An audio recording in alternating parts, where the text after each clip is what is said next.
لیکن میں آپ کو یہاں پہ بتا دوں کہ کوئی بھی وظیفہ جس وقت کیا جاتا ہے نا،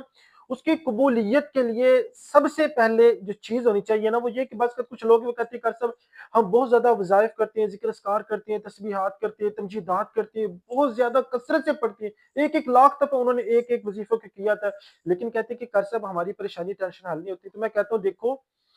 سیدنا ابراہیم علیہ السلام نے صرف ایک دفعہ کہا حسبنا اللہ و نعم الوکیل، تو اللہ سبحانہ و تعالیٰ نے نمرود کی اتنی بڑی آگ کو جس کو جلانے کے لیے کئی مہینے لگے،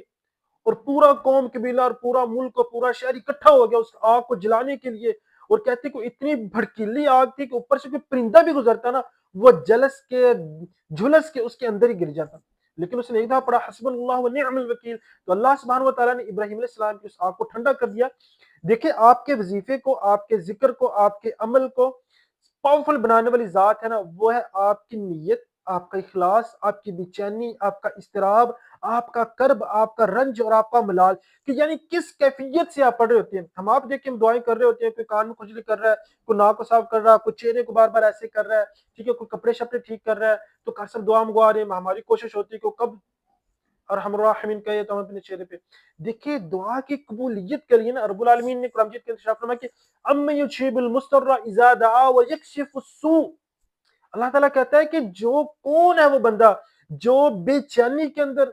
بے قراری کے اندر، اضطراب کے اندر، رنج و ملال کے اندر اس کو کسی قسم کا کوئی وسیلہ نظر نہ آ رہا ہو، کسی قسم کا کوئی اس کو سہارا نظر نہ آ رہا ہو، جیسے کہ بندہ سمندر اور بہت زیادہ گہرا اور اس کے اندر طوفان اور ٹھاٹھے مارا اور اتنی اتنی ایک ایک ہزار فٹ جیسی بڑی بڑی کیا نام ہے لہریں اٹھ رہی ہوں، جوش مار رہی ہوں، اور بندے کی کشتی اس بھنور کے اندر پھنس جائے، پھر اس کو نہ بھائی نظر آ رہا ہوتا ہے، نہ بیٹا نظر آ رہا ہوتا ہے، نہ ماں نظر آ رہی ہوتی، نہ باپ نظر آ رہا ہوتا ہے، نہ قوم قبیلہ نظر آ رہا ہوتا ہے، کسی قسم کے کوئی وسیلے نظر نہیں آ رہا۔ دیکھیں وہ پھر اس وقت کس کیفیت میں،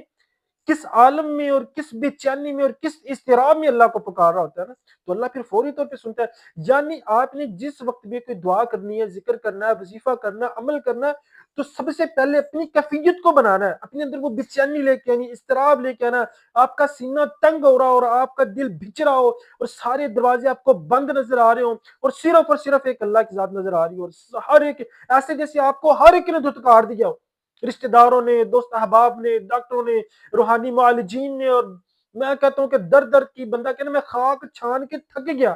کسی قسم کا کوئی دروازہ نظر نہیں آ رہا، پھر وہ اللہ کے پاس بیٹھے اور پھر اپنے اوپر وہ بے چینی اور وہ اضطراری اور وہ اس قسم کی کیفیت کو اپنے اوپر لے کے آئے۔ اللہ تعالیٰ تو خود کہہ رہا ہے کہ اَمَّن يُجِيبُ الْمُضْطَرَّ إِذَا دَعَاهُ وَيَكْشِفُ السُّوءَ،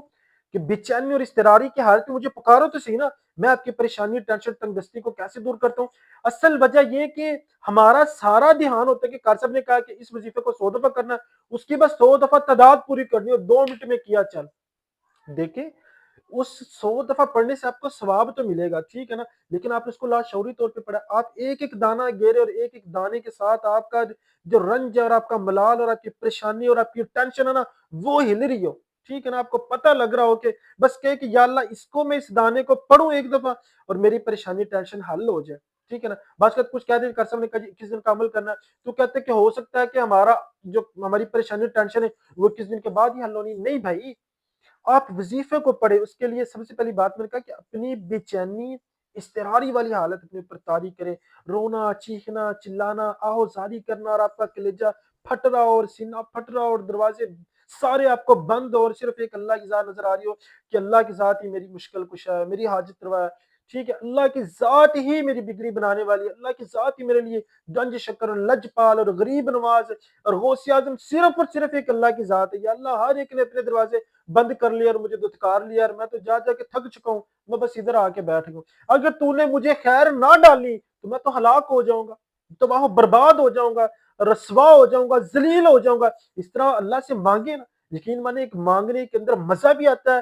لطف بھی آتا ہے، دل کو سکون، آرام اور چین بھی مل رہا ہوتا ہے، اور بندے کا کبر اور تکبر بھی ٹوٹ رہا ہوتا ہے، اور پھر وہ اللہ سے ایسا یارانہ جڑتا ہے نا، پھر یقین مانے دعا قبول ہو رہا ہو، لیکن جو اللہ سے مانگنے میں جو مزہ اور جو سرور اور جو لذت اور جو چاشنی اور جو ایمانی حلاوت مل رہی ہوتی ہے نا، بندے کو میں کہہ رہا ہوں کہ چس آ رہی ہوتی ہے، ٹھیک ہے نا، تو اس کیفیت سے آپ اللہ سے مانگے، دیکھیں اللہ آپ کی دعائیں سنتا ہے کہ نہیں سنتا ہے۔